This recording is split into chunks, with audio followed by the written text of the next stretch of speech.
हिंदी है हम, वतन है हिंदोस्तां हमारा। नमस्कार, मैं हूँ आरुषि पांडे और आपका फिर से स्वागत है सीजन 2 के एपिसोड 1 में, जिस शो का नाम है बात तो सही है। आशा करती हूँ कि हमारे पिछले बीते सीजन 1 के एपिसोड्स की तरह आप हमारे नए सीजन के आने वाले एपिसोड्स को भी उतना ही प्यार देंगे। ये भी आशा करती हूँ कि आप हमारे इस चैनल को, जिसका नाम है SRM पॉडकास्ट, उसको सब्सक्राइब कर रहे हैं और हमारे और दूसरे वीडियोस को भी लाइक और शेयर कर रहे हैं। कमेंट अगर आपको लगे करना चाहिए तो करते जाइएगा। तो मैं कह रही थी, हिंदी है हम, वतन है हिंदोस्तां हमारा। बात तो सही है, लेकिन आप ये सोच रहे होंगे कि आज मैं अचानक से इतनी पैट्रियोटिक और हिंदी के बारे में बात क्यों कर रही हूँ। तो जी हाँ, आज मैं हिंदी के बारे में ही बात करने आई हूँ। सिर्फ हिंदी नहीं, मैं हर उस भाषा के बारे में बात करने आई हूँ जो एक देश को पहचान देती है। सिर्फ इंडिया, हिंदुस्तान या भारत ही नहीं, हमारी दुनिया के हर देश और हर कोने में अलग अलग भाषाएं बोली जाती हैं। बात करें हमारे देश की, जिसका नाम है भारत, उसमें बोली जाती है हिंदी, मलयालम, तेलुगु, कन्नड़, बंगाली, गुजराती, पंजाबी, उड़िया और जाने कितनी सारी भाषाएं। लेकिन जिनमें सबसे ज़्यादा कॉमन भाषा है वो है इंग्लिश और हिंदी, क्योंकि हमारे देश की सबसे बड़ी खास बात है कि यहाँ पर अलग अलग विभिन्न प्रकार की भाषाएं बोलने वाले लोग रहते हैं, जिनके बच्चे, बूढ़े, जवान अपनी अपनी भाषाओं में कम्युनिकेट करना पसंद करते हैं, पर दूसरे की भाषाओं में ज़्यादा सहज नहीं हो पाते हैं। लेकिन सिर्फ एक भाषा है जिससे वो सहजता से कम्युनिकेट कर पाते हैं और समझ पाते हैं, वो है इंग्लिश।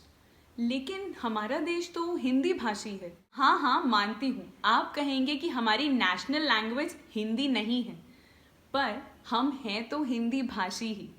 हम कहलाते और हम जाने जाते हैं अपनी भाषा से, जिसका नाम है हिंदी। माना कि दूसरी भाषाएं भी उतनी ही प्रसिद्ध और फेमस हैं, जो कि हिंदी से काफ़ी ज़्यादा पुरानी हैं। लोग इस पर अक्सर बहस छेड़ते बैठते हैं कि हिंदी से ज़्यादा पुरानी तो तमिल है, मलयालम तो उससे भी ज़्यादा मशहूर और ज़्यादा बोली जाती है, और भी उर्दू, वो तो बहुत ही ज़्यादा बोली जाती है। हमारी किताबों में, शायरियों में जगह जगह उर्दू का जिक्र आता है। संस्कृत उससे भी पुरानी भाषा है।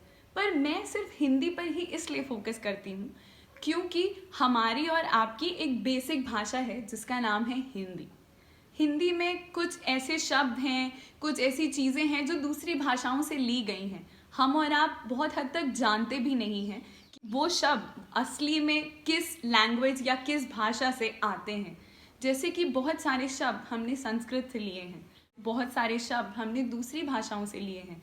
हमारी लिपि में बहुत सारे शब्द ऐसे हैं जो दूसरी भाषाओं से भी मेल खाते हैं, लेकिन बोलते तो हम हिंदी ही हैं। पर जब बात आती है हमारे स्टेटस सिंबल की, बात आती है हमारे जॉब प्रोफाइल्स की, तब हम इंग्लिश में स्विच क्यों हो जाते हैं? अब आप कहेंगे इसलिए क्योंकि इंटरव्यूज़ में तो इंटरव्यू वाला इंग्लिश में ही बात करता है। अगर हमें इंग्लिश नहीं आती तो वो हमें नौकरी देने से इनकार कर देता है। अगर आपको ये कहा जाए कि आप बेधड़क होकर किसी भी एक पर्टिकुलर लैंग्वेज में जवाब दीजिए, तो आप अधर में पड़ जाएंगे कि हम कौन सी ऐसी लैंग्वेज उठाएं जिसमें हम फ्लुएंटली बोल सकते हैं, क्योंकि अक्सर हम लैंग्वेजेस को मिक्स और मैच करते रहते हैं। कभी हम इंग्लिश बोलते बोलते हिंदी बोल जाते हैं, कभी हम हिंदी बोलते बोलते इंग्लिश बोल जाते हैं। और आजकल के सोशल मीडिया के ज़माने में तो एक नई भाषा चली है जिसका नाम है हिंग्लिश। काफ़ी समय हो गया हिंग्लिश पढ़ते और सुनते, लेकिन इसका भी अपना अलग मज़ा है। पर क्या इसका मतलब हम भाषा की रिस्पेक्ट में उन भाषाओं को मिक्स करके उनको पढ़ना, बोलना और लिखना छोड़ दें? क्या हम ये भूल जाएं कि हम हिंदी भाषी ही हैं और हमारे कमांड और हमारी ज़बान पर जो एक ज़ोर शोर से और फ्लुएंसी होनी चाहिए वो हिंदी की होनी चाहिए? आजकल के बच्चे जो बड़े हो रहे हैं, स्कूलों में हैं, उनको लैंग्वेज से ज़्यादा लगाव नहीं है। हो सकता है इसमें माँ बाप की भी गलती हो सकता है टीचर्स की भी गलती हो, क्योंकि साइंस, मैथ्स कॉमर्स के अकाउंट्स, इकोनॉमिक्स और दूसरे सब्जेक्ट्स पर इतना ज़्यादा फोकस करते हैं कि वो ये भूल जाते हैं कि स्कूल में लैंग्वेजेस भी पढ़ाई जाती हैं। लैंग्वेजेस को तवज्जो ना देना माँ बाप और बच्चे दोनों के लिए गलत है, क्योंकि माँ बाप अगर बच्चों के साथ उनको लैंग्वेज प्रैक्टिस करवाते हैं या खुद भी बोलते हैं तो उनको अपनी लैंग्वेज पर भी कमांड अच्छा आता है और वो बच्चे को ज़्यादा से ज़्यादा सिखा सकते हैं ये बता के कि हम तो ये पढ़ते थे। आजकल अगर आप बच्चे को ये बात बताएं कि हमने अपने समय के स्कूल में या जिस वक्त हम क्लास 10th 11th या 7th 8th में पढ़ते थे, हमारे स्कूल में अलग अलग कहानियाँ होती थी, बच्चों को बिल्कुल दिलचस्पी नहीं आती। उन्हें दिलचस्पी इस चीज़ में आती है कि कौन से साइंस में आपने क्या पढ़ा है, मैथ्स में आप क्या पढ़ते थे, या दूसरे डिफरेंट लैंग्वेजेस या कुछ स्कूलों में फ्रेंच स्पेनिश पढ़ाई जाती है पर आपके में नहीं पढ़ाई जाती थी। इस चीज़ के कंपैरिजन में ही घुसे रहते हैं वो। ये आप पर है और आपके परिवार पर है कि आप बढ़ रहे बच्चों को और स्कूल जाते बच्चों को भाषा का इम्पोर्टेंस बताएं कि उनकी अपनी भाषा या फिर देश की भाषा हिंदी या फिर कोई भी दूसरी लैंग्वेज कितनी ज़्यादा इम्पोर्टेंट है। लैंग्वेज बहुत ज़्यादा इम्पोर्टेंस प्ले करती है जब आप किसी भी इम्पोर्टेंट डिस्कशन या आपस की किसी भी संवाद को करना चाहते हैं।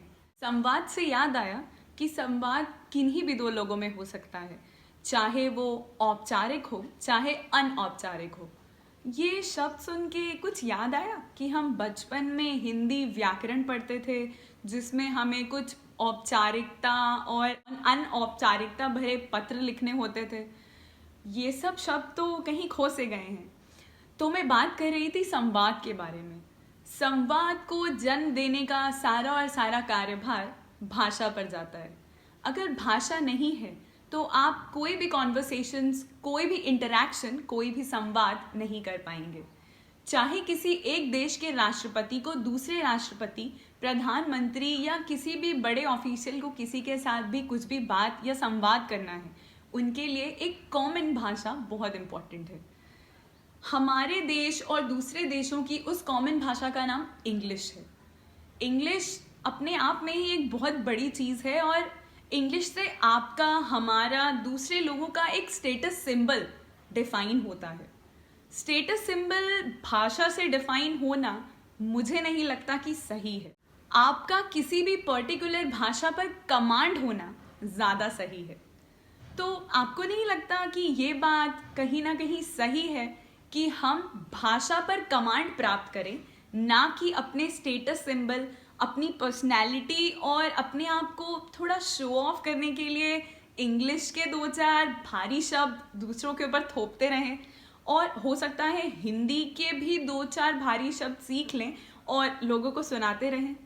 क्योंकि आजकल इंग्लिश बोलने वालों की ज़्यादा तारीफ नहीं होती, बजाय जो हिंदी के 2-4 भारी शब्द कह देते हैं तो लोग सोचते हैं अरे इनको तो बहुत ज़्यादा हिंदी आती है। हिंदी कैसे नहीं आएगी? हिंदी तो मुझे, आपको और हमें बचपन से सिखाई और पढ़ाई जाती है। कोई भी स्टेट, कोई भी भाग इंडिया का, भारत का, आप कहीं भी चले जाइए, अगर आप 10 आदमियों से बात करेंगे उनमें से 5 को तो हिंदी आती ही आती होगी, क्योंकि हिंदी हम सबको जोड़ती है। मैं ये नहीं बोल रही कि आप इंग्लिश मत सीखिए, इंग्लिश पे जोर मत दीजिए। हाँ, आप अपने प्रोफेशनल करियर, अपने आप को ग्रूम और पर्सनैलिटी को इन्हांस करने के लिए इंग्लिश पर भी उतना ही ज़्यादा कमांड प्राप्त करिए, पर हिंदी को मत भूलिए, क्योंकि हिंदी हमारा, आपका, सबका प्यार है, सबकी प्यारी भाषा है और वही हम सबको जोड़ने का काम करती है। कुछ शब्द ऐसे हैं जो हिंदी के सुनने में इतने ज़्यादा मधुर लगते हैं कि वो किसी और भाषा में मज़ा नहीं देते। तो चाहे वो हिंदी गाने ही क्यों ना हो, कहीं पर इंग्लिश गाने बजते हैं, हमें भी लगता है शोर है, अच्छा है, ठीक है, पर जैसे ही बढ़िया के हिंदी के गाने, मोहम्मद रफ़ी, किशोर कुमार या किसी को भी ले लीजिए, कान में पड़ते हैं, मज़ा सा आ जाता है। क्यों? बात तो सही है ना? तो मैं हूँ आरुषि पांडे, चलती हूँ फिर से आऊंगी अपना एपिसोड 2 लेकर, और देखते रहिएगा बात तो सही है। सब्सक्राइब जरूर कीजिए और प्यार बांटते रहिए।